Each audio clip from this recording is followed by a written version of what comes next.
এয়া মই ছজিনা চাহ বনাবলৈ লৈছোঁ। এইদৰে পানী উতলাই লৈছোঁ। ছজিনা এয়া পাত শুকুৱাই থৈছিলোঁ।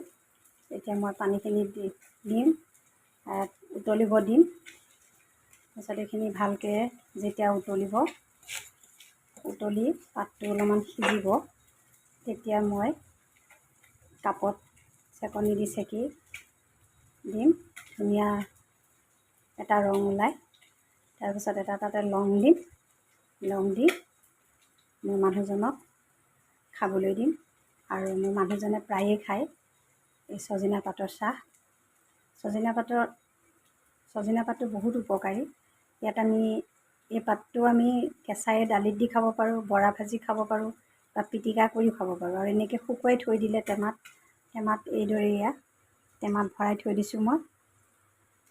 আৰু ভাত খোৱাৰ আগত মানে দুপৰীয়া 11টামান বজাত এইদৰে একাপ চাহ মোৰ মানুহজনে খায়। আৰু এই হাই প্ৰেছাৰ আৰু চুগাৰৰ কাৰণে বহুত উপকাৰী। ভাল মানুহ মানে বেমাৰ বুলি নহয়, সকলোৱে মাজে মধ্যে একাপ খাব লাগে। বহুত ভাল। এতিয়া পাতটো সিজিলে মই এতিয়া এয়া চেকনিখনত মই চেকিম।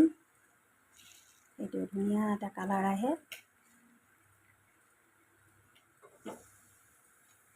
এইটো ধুনীয়া এটা কালাৰ হয়। ইয়াতে এটা মই লং দিম। লংটো দি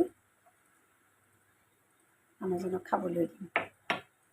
আপোনালোকেও নিশ্চয় খাই পাইছে, আৰু যদিও পোৱা নাই তে খাই চাব। বহুত উপকাৰী স্বাস্থ্যৰ বাবে।